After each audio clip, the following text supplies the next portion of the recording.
فجر کی نماز نہیں ہوتی, باقی 4 وقت کی نماز جماعت سے پڑھی جاتی ہے. جو کاروباری آفس سے دفتر ہے, جہاں وہاں چھوٹی موٹی مسجد ہوتی ہے, وہاں پہ بھی ایسا ہوتا ہے. تو اگر ایسی جگہوں پر لوگ آباد ہو جائیں, رہنے لگیں, اور 4 نماز کے ساتھ فجر کی نماز بھی شروع کر دیں, تو یقیناً یہ کہا جائے گا کہ اس مسجد میں یا اس جگہ یہ نئی بات, یہ نئی چیز ہو رہی ہے. یعنی پہلے فجر کی نماز یہاں نہیں ہو رہی تھی, ابھی فجر کی نماز بھی ہونے لگی. تو ہم دیکھ کے کیا بولیں گے؟ ہم کہہ سکتے ہیں کہ نعمت البدعۃ ہذہ, یہ اچھی بدعت ہے, ہم کہہ سکتے ہیں اس کو. تو یہ جو یہاں پر نیا بولا جائے گا وہ شریعت کی اصطلاح میں بدعت نہیں بولا جائے گا, بلکہ چونکہ اس کے اندر نیا پن ہے, یہ چیز پہلے نہیں ہو رہی تھی ابھی ہو رہی, تو کہیں گے وہ بدعت ہے. تو ان شارٹ خلاصے کے طور پر ہم کیا کہیں گے؟ خلاصے کے طور پر یہ کہ اگر کوئی عمل مشروعیت کے اعتبار سے عہد رسالت میں مشروع ہو چکا ہے, نبی کے دور میں مشروع ہو چکا ہے, اور آج اسے عمل میں لایا جا رہا ہے, تو عمل کے اعتبار سے آپ کہہ سکتے ہیں نیا, لیکن اسے آپ بدعت نہیں بول سکتے. لوگوں اعتبار سے کہہ سکتے ہیں نیا, ابھی پہلے نہیں ہو رہا تھا ابھی ہو رہا ہے, لیکن آپ اسے بدعت نہیں بول سکتے کیونکہ وہ دین میں نیا نہیں ہے. دین میں اصطلاحی معنی میں بدعت کیا ہے؟ جو عمل کے حساب سے بھی نیا ہو اور ایجاد کے حساب سے بھی نیا ہو. یعنی اس کی ایجاد بھی وفات رسول کے بعد کی جا رہی ہے اور عمل بھی بعد میں کیا جا رہا ہے, دونوں بات کا ہے, تو یہ ہے اصطلاحی بدعت. اس کی دلیل کیا؟ وہی صحیح بخاری کہتی ہے جو میں نے آپ کو پڑھا کہ من احدث فی امرنا ھذا ما لیس منہ, جو ہمارے اس دین میں ایسی چیز لائے جو پہلے سے نہیں ہے. تو یہ حدیث تعریف کر رہی ہے کہ اگر پہلے سے کوئی چیز نہیں ہے دین میں, اسے آپ ایجاد کر رہے ہو اور عمل کر رہے ہو, وہ چیز بدعت ہے. لیکن پہلے سے اگر کوئی چیز دین میں ہے, گرچہ اس میں عمل رکا ہوا تھا, اسے اگر کوئی عمل میں لا رہا ہے, اس کے رواج دے رہا ہے, اس کو سب کو سکھا رہا ہے, تو وہ چیز جب عمل کی میں آئے گی تو لگے گی کہ نئی چیز ہے, آپ بول بھی سکتے نہیں آئے, لیکن وہ اصطلاحاً بدعت نہیں ہے. تو خلاصہ یہ کہ یہ جو ایک امام کے ساتھ تراویح کا مسئلہ ہے, یہ اللہ کے نبی کے زمانے میں اس کی مشروعیت ہو چکی ہے. یہ عمل کے حساب, وجود کے حساب سے, مشروعیت کے حساب سے یہ عمل نیا نہیں ہے. ہاں, عمل کے حساب سے وہ شکل کیفیت نہیں تھی اور کہہ دیا نعمت البدعۃ ھذہ. تو عمر رضی اللہ تعالیٰ عنہ نے جو کہا نعمت البدعۃ ھذہ, تو وہ تشریع مشروعیت کے اعتبار سے, ایجاد کے حساب سے نہیں, عمل کے حساب سے نیا کہا. اس میں کوئی مسئلہ نہیں. آپ بھی کوئی بھی عمل ایسا کرو جو اللہ کے نبی سے ثابت ہے اور نہیں ہو رہا تھا, آپ اس کو کر رہے ہو, آپ کہتے ہیں کہ وہ بدعت ہے, اچھی بدعت ہے. ہم یہ نہیں کہتے کہ وہ چیز بدترین بدعت ہے, آپ اس میں گمراہ ہو گئے, لیکن لوگوں اعتبار سے کہہ سکتے ہیں, لیکن اصطلاحی اعتبار سے وہ بدعت نہیں ہے. اور میں بات ختم کروں, میں نے پچھلے اسٹریم میں بھی کہا تھا کہ عمر رضی اللہ تعالیٰ کا اس کیفیت کو دوبارہ زندہ کرنا کہ ایک امام کے ساتھ تمام لوگوں کو تراویح میں کھڑا کر دیا جائے, یہ خود اس بات کی دلیل ہے کہ اسلام میں بدعت کی گنجائش نہیں ہے. کیونکہ اللہ کے رسول صلی اللہ علیہ وسلم نے اس عمل سے جو علیحدگی اختیار کی تھی یا رکا تھا, آپ سسن جو رکے تھے وہ اس وجہ سے کہ کہیں یہ چیز فرض نہ ہو جائے. عمر رضی اللہ تعالیٰ عنہ نے اس عمل کو شروع کیا اس عقیدے کے ساتھ, اس ایمان کے ساتھ کہ اب وہ مانے نہیں رہا, اب وہ اندیشہ نہیں ہے, کیونکہ اب دین مکمل ہو چکا ہے. اب چونکہ دین میں کوئی نیا حکم نہیں آ سکتا ہے, کوئی نئی چیز نہیں آ سکتی ہے, تو اب اس کیفیت کو دوبارہ عمل میں لانے میں کوئی مسئلہ نہیں ہے. تو عمر رضی اللہ تعالیٰ عنہ کا یہ اقدام تو اس بات کی دلیل ہے کہ بدعت کی کوئی گنجائش نہیں ہے, اور الٹا اسی سے استدلال کر رہے ہیں کہ بدعت حسنہ کی گنجائش ہے نہیں. تو خلاصہ یہ کہ یہ جو مثال دے رہے ہیں یہ عمل نبی کے زمانے میں ثابت ہے, اس کو عمل کرنے میں کوئی مسئلہ نہیں, اس کو لغوی اعتبار سے کہا جا سکتا ہے, لیکن اصطلاحی معنی میں اس تراویح با جماعت کو ایک امام کے ساتھ پڑھنے کو آپ بدعت. ایک بات یہ ہے, آپ نے ذکر کیا بس اس کی توضیح میں, یہ لوگ کرتے کیا ہیں کہ جہاں شارٹ چیز رہتی ہے, چیز مجمل رہتی ہے, اس کو پکڑ کے خوب چوہوں کی طرح چالتے ہیں, اس گڈھی نکالتے ہیں, اور وہ جو چیز متعین رہتی ہے اس کو چھپائے رہتے ہیں. بھائی حضرت عبداللہ بن عمر کا قول موجود ہے کہ کل بدعت جو ہے ضلالہ وان رآ حسنہ, کہ ہر بدعت گمراہی اگرچہ کوئی اس کو اچھا سمجھے. اب یہ ایک دم تعین ہے, ایک دم شرح کے ساتھ موجود ہے. تو اب اگر تم کو کہیں لگ رہا ہے یار یہ شاید بدعت ہے اور ہم لوگ اور اچھی بدعت ہے, تو پھر اس کا کیا مطلب ہوگا عبداللہ بن عمر کے قول کا؟ تو بھائی جو وضاحت سے جو چیز موجود ہے اس کی روشنی میں اس بات کو سمجھو. اور جب بھی آپ کہتے ہو, جب بھی آپ یہ بات کہہ رہے ہیں نا کہ یہ اچھی بدعت تھی, اچھی بدعت, تو کیا مطلب ہوا اچھی بدعت کہنے کا؟ کہ گویا اچھی چیزوں میں آپ شارع ہو سکتے ہیں. بھئی شارع تو کیا نام سے اللہ تبارک و تعالیٰ ہے, شارع اللہ تبارک و تعالیٰ ہے, وہی قرآنی اور وہی حدیثی, دونوں وہی کو لیں گے تو شارع اصلاً اللہ تعالیٰ ہے. تو اب جب شارع اللہ, ان سے پوچھیں گے تو یہ بھی کہیں گے شارع اللہ ہے, لیکن جب آپ یہ کہتے ہیں کہ اچھی بدعت کر سکتے ہیں بری بدعت نہیں کر سکتے تو کیا مطلب ہوا اس کا کہ گویا اچھی بات میں آپ شارع ہو سکتے ہیں کیونکہ آپ پر تو وہی آئی نہیں ہے تو اب آپ اگر بغیر وہی کے کوئی چیز لا رہے ہیں اور اچھی بدعت کے نام پہ تو آپ شارع ہو گئے. بھائی قرآن جو ہے وہ قرآن کا جو کاغذ ہے وہ کاغذ کیا دین ہے؟ آج موبائل پہ پڑھتے ہیں قرآن تو کیا موبائل دین ہے؟ جو ہے سافٹ کاپی اگر قرآن کی ہے پورا مصحف ایک پورا قرآن ایک مصحف ہے اگر موبائل میں پی ڈی ایف میں تو کیا وہ پی ڈی ایف دین ہے یا اس میں جو موجود ہے قرآن وہ دین ہے؟ تو بھائی اصل میں وہ دفتی تو دین ہے نہیں وہ کاغذ تو دین ہے نہیں نہ تو وہ قلم دین ہے دین تو اصل میں قرآن ہے تو مقصد تو قرآن ہے وہ تو وسیلہ ہے. ظاہر سی بات ہم نے وسیلے کو تو کبھی بدعت نہیں کہا ہے کہ وسائل بھی بدعت ہیں تو اس کو گھوم گھوم کر جہاں تک رہ گیا کہ وہ یہ بات کفایت بھائی نے بھی اس کو واضح کیا کہ بھئی وہ گویا وہ بھی سمجھ رہے تھے کہ یہ بدعت ہے لیکن بعد میں لگا نہیں اچھی ہے تو وہ کر ڈالے بدعت. کمال ہے بھائی. وہ تو اصل مسئلہ کیا ہے وہ تو یہ ہے نا کہ اللہ کے رسول صلی اللہ علیہ وآلہ وسلم کے نقش قدم سے ذرا سا ان کو لگا کہ ہٹ کے لگ رہا ہے بھلے ہٹ کے نہ ہو ان کو لگ رہا تھا کہ شاید کچھ ہٹ کے ہو جائے گا کیونکہ قرآن تو لکھا ہوا تھا بھائی لوگوں کے ہاں لکھا ہوا تھا. میرے خیال سے 2 سال پیچھے کی ہسٹری میں آپ جائیں گے تو کفایت بھائی نے اور میں نے بہت تفصیل سے اس کو بیان کیا کہ بھئی قرآن کا مسئلہ تھا کہ ابھی قرآن لکھا ہوا آلریڈی موجود تھا تو قرآن لکھا ہوا ہے تو کیا وہ ڈر رہے تھے؟ تو یہی ڈر رہے تھے کہ سرکاری طور پہ جو کام ہونے جا رہا ہے اور سرکاری طور پہ رسول کے زمانے میں نہیں ہوا اس طرح سے جس طرح ہم کرنے جا رہے ہیں تو وہ ذرہ برابر ان کو محسوس ہو رہا تھا اس سے وہ ڈر رہے تھے. یعنی اس سے تو یہ پیغام ملتا ہے نا کہ بدعت سے کتنا ڈرنا چاہیے. جہاں بدعت ہے نہیں ذرا سا لگ رہا ہے ہلکا سا شاید کچھ شاید ہے الگ وہاں اتنا خوف کا عالم ہے کہ سمجھانا پڑ رہا ہے. پھر جب سمجھایا گیا لوگوں کی تائید ہوئی تو اجماع ہو گیا تو فہم پہ جب اجماع ہو گیا تو ویسے بھی بدعت نہیں ہے. تو چیز ہوتی ہے کیا یہ بات تو سنجیدہ مانے جاتے ہیں بیچارے اپنے حلقے میں لیکن اصل میں جو ان کی کمزوریاں ہیں وہ کمزوری سے یہ بھی باہر نہیں نکل پایا تحقیق والی دنیا میں نہیں رہ پا رہے ہیں. اللہ خیر فرمائے. مسجد میں آنے سے مت روکو. عورتوں پر واجب تھا جماعت سے نماز پڑھنا وہ آتی تھیں. اچھا ایک سرکار کے دور میں صدیق ایک چیز اور رہ گئی یہ جو عمر رضی اللہ تعالیٰ عنہ نے کہا نا کہ اچھی بدعت تو جو اچھائی کا فیصلہ کیا وہ فیصلہ ان کا خود کا نہیں ہے وہ اللہ کے رسول صلی اللہ علیہ وسلم نے چونکہ وہ عمل کیا تھا اس وجہ سے اچھا کہہ رہے ہیں. یعنی تراویح ایک جماعت کے ساتھ پڑھنا اس عمل کو اچھا ہم بھی مانتے ہیں سب مانتے ہیں اچھا اس وجہ سے نہیں کہ عمر رضی اللہ تعالیٰ عنہ نے اچھا کہا اللہ کے رسول صلی اللہ علیہ وسلم نے اس کو انجام دیا ہے اس اعتبار سے وہ اچھا ہے.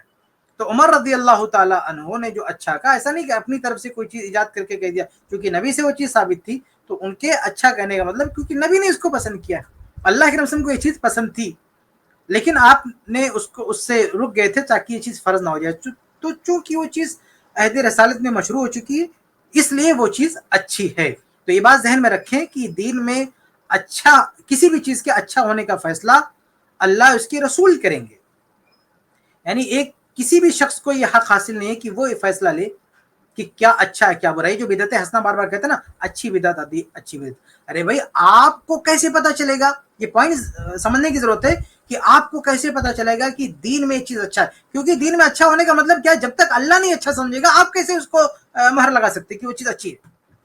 آپ اس میں مہر نہیں لگا سکتے آپ یہ فیصلہ نہیں کر سکتے کہ اچھا کیونکہ دین میں اچھا ہونے کا مطلب آپ اللہ تعالیٰ کی طرف سے ترجمہ نہیں کر رہے ہیں. جب آپ کہہ رہے ہیں نا کہ یہ چیز دین میں اچھا مطلب آپ یہ دعویٰ کر رہے ہیں کہ اللہ کو یہ چیز پسند ہے. تو بتائیے آپ کو کس نے بتایا کہ اللہ تعالیٰ کو یہ چیز پسند ہے؟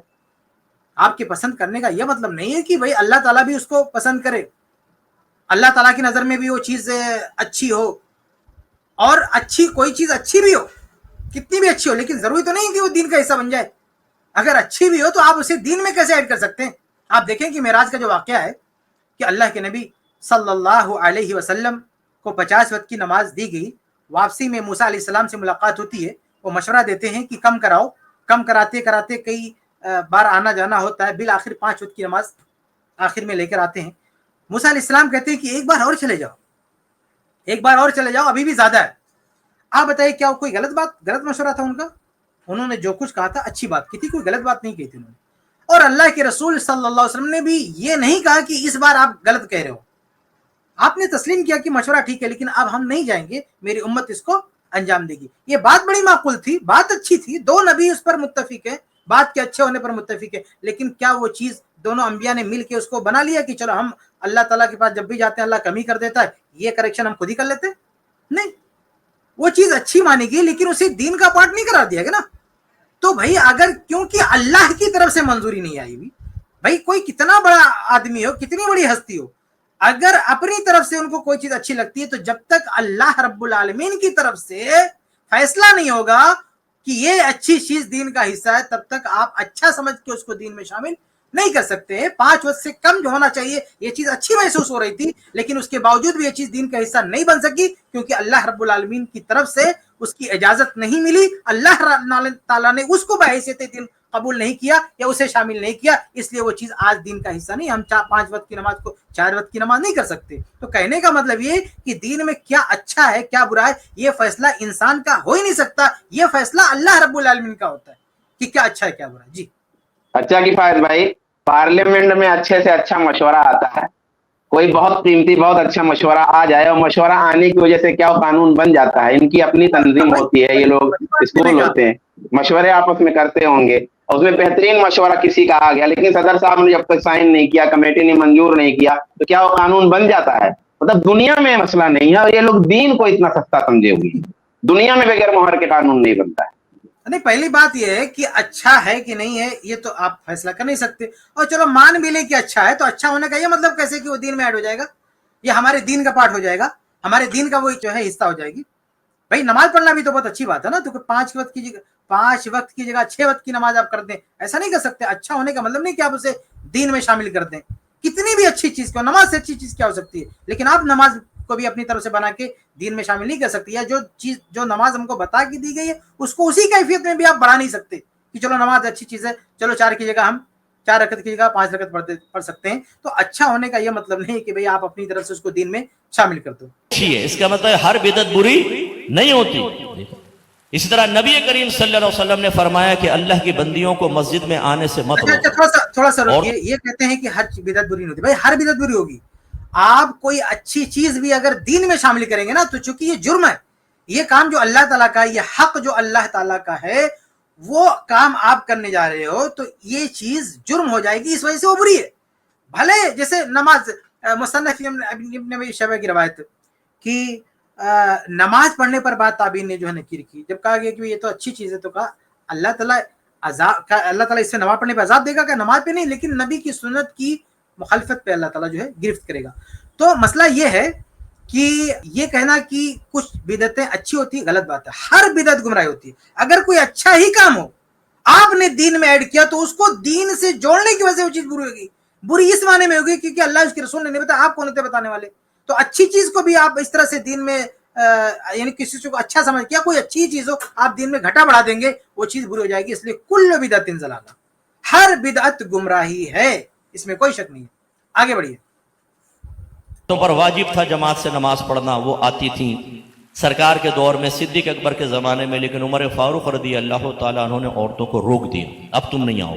عمر رضی اللہ تعالیٰ عنہ نے نہیں روکا, بلکہ ان کی جو ہے بیوی نماز پڑھنے جاتی تھی مسجد میں, اور ان سے کہا بھی گیا کہ عمر رضی اللہ تعالیٰ عنہ کو یہ اچھا نہیں لگتا, لیکن کہا اگر اچھا نہیں لگتا تو ہم کو منع کیوں نہیں کرتے. نہیں منع کر سکتے نا. عمر رضی اللہ تعالیٰ عنہ نے باوجود کی ایک چیز کو وہ سمجھ رہے تھے کہ یہ مناسب نہیں ہے, لیکن چونکہ وہ دینی اعتبار سے اس چیز کی اجازت ہے, اس لیے انہوں نے کبھی منع نہیں کیا. تو یہ کہنا کہ صحابہ نے خواتین کو مسجد میں جانے سے منع کر دیا, یہ غلط بات ہے. کسی بھی صحابی نے خواتین کو مسجد میں جانے سے منع نہیں کیا. اما عائشہ رضی اللہ عنہا کی جو روایت ہے, انہوں نے بھی منع نہیں کیا. انہوں نے کہا کہ اگر یہ صورتحال اللہ کے نبی صلی اللہ علیہ وسلم دیکھتے تو منع کرتے, لیکن منع نہیں کیا. اما عائشہ رضی اللہ عنہ نے خود بھی منع نہیں کیا, کیوں جب اللہ کے رسول نے منع نہیں کیا, دین مکمل ہو چکا, تو کوئی اس کو منع نہیں کر سکتا ہے. جی, جس کام کو نبی کر رہے ہیں اس کام کو منع کر دیا, نہیں کر دیا, یہ بدعت تھی, یہ نیا کام تھا. عورتیں گئیں سیدہ عائشہ صدیقہ, عالمہ, طیبہ, طاہرہ, مجتہدہ, مفتیہ کے پاس. ہماری والدہ بہت صاحبہ علم تھی, اور ان سے جا کر کہا کہ دیکھیں یہ عمر فاروق نے ہمیں مسجدوں میں آنے سے روک دیا. میری والدہ نے فرمایا اگر میرے سرکار میرے سرتاج آج دنیا میں ظاہری طور پہ جلوہ افروز ہوتے اور جس طرح عورتیں زینت کر کے گھر سے باہر نکل رہی ہیں آپ ملاحظہ کر لیتے تو آپ بھی عورتوں کو مسجد میں آنے سے روک دیتے. گویا کہ آپ نے فرمایا بظاہر یہ نبی کریم کی قول کی تمہیں مخالفت نظر آ رہی ہے لیکن حقیقتاً مزاج رسول کی موافقت ہے. میرے نبی ہوتے تو یہی کرتے. اس کا مطلب ہے ہر نیا کام برا نہیں ہوتا. جمعے کی کتنی اذانیں ہوتی ہیں؟ تھوڑا سا روکیں اس کو.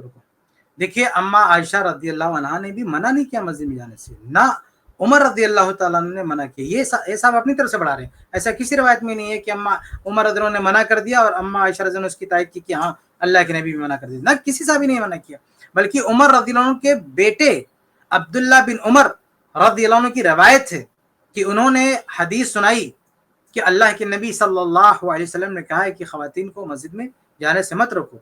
تو انہوں نے کہا کہ ہم تو روکیں گے, انہوں نے کہا کہ ہم کو روکیں گے. تو ان کے ذہن میں بھی وہی تھا کہ کوئی جو ہے فتنہ ہو سکتا ہے, کوئی مسئلہ ہو سکتا ہے. تو عبداللہ بن عمر رضی اللہ عنہ نے زندگی بھر اپنے اس بیٹے بلال سے بات نہیں کی. مسند احمد کی روایت ہے. کہا کہ میں تمہیں حدیث رسول سناتا ہوں اور تم کہتے ہو کہ ہم روکیں گے. تو آپ یہ صحابی کا بھی اثر دیکھیں کہ صحابی اتنے غضبناک ہوئے کہ جب اللہ کے رسول کی حدیث موجود ہے, اجازت موجود ہے, تو آپ کیسے روک دیں گے؟ تو صحابہ کے دور میں یہ پابندی نہیں لگائی, یہ تقلیدی علماء نے یہ سب چیزیں کی ہیں, یہ مقلدین لوگوں نے پابندی لگائی ہے. یہ جو چاروں تقلیدی فقہ ہے نا, یہ ان کے یہاں سے یہ جو ہے جنم لیا ہے, اس سوچ نے, اس فکر نے کہ خواتین کو مسجد میں جانا جو ہے مکروہ ہے. تقلیدی مذاہب کی پیدائش سے پہلے, تقلیدی جو مذاہب ان کی پیدائش سے پہلے یہ اہل علم یا علماء نے یہ فتویٰ نہیں دیا کہ جانا مکروہ ہے. بھئی کسی نے جذبات میں آ کے کہہ دیا نہیں جانا چاہیے, لیکن شریعت کسی نے نہیں بنایا کہ جو حدیث میں تھا اس کو ہم روک دیتے ہیں اور اس کو مکروہ قرار دیتے ہیں. اسی لیے یہ جو کتاب ہے اجماع الائمہ الاربعہ ابن حبیرہ رحمہ اللہ کی, وہاں جب یہ بات آئی کہ چاروں فقہ میں اور چاروں مسلک میں یہ بات آتی ہے کہ مسجد میں خواتین کا جانا مکروہ ہے, تو نیچے وہ نوٹ چڑھاتے ہیں کہ یہ بات غلط ہے, اس کو مکروہ نہیں بول سکتے کیونکہ حدیث سے ثابت ہے. جو چیز حدیث سے ثابت ہے اسے مکروہ کیسے بول سکتے؟ تو خلاصہ یہ ہے کہ یہ بھی, اس کو بھی کسی نے بدعت نہیں کہا. یہ کام یہ صحابہ اور تابعین نے پابندی نہیں لگائی کہ خواتین مسجد میں نہ جائیں, ایسی کوئی پابندی انہوں نے نہیں لگائی. عبداللہ بن عمر کے بیٹے میں کے بارے میں آتا ہے کہ انہوں نے ایسا کہہ دیا, لیکن انہوں نے ایسا کیا, والد نے ان کو پھٹکارا, ڈانٹا, اس کے بعد انہوں نے ایسا کیا, کیا خواتین کو نہیں جانے دیا؟ ایسی بھی کوئی بات نہیں ملتی ہے. اس کلپ کی فل ویڈیو دیکھنے کے لیے ہمارے چینل پر ضرور آئیں. آئی پلس ٹی وی نے ایک نیا یوٹیوب چینل شروع کیا ہے جس کا نام ہے آئی پلس ٹی وی اختلاف کا حل. اس چینل پر صرف اختلافی مسائل پر ویڈیوز آئے گی, لیکن دلائل کے ساتھ اور بھائی چارگی کے ساتھ. آپ کو میں دعوت دیتا ہوں کہ آپ بھی ہمارے اس چینل کو سبسکرائب کریں, ہماری ویڈیوز کو شیئر کریں اور نوٹیفیکیشن آئیکن کو آل سلیکٹ کریں تاکہ آپ کو ہماری ویڈیوز کا نوٹیفیکیشن مل سکے. جزاک اللہ خیر, والسلام علیکم ورحمۃ اللہ.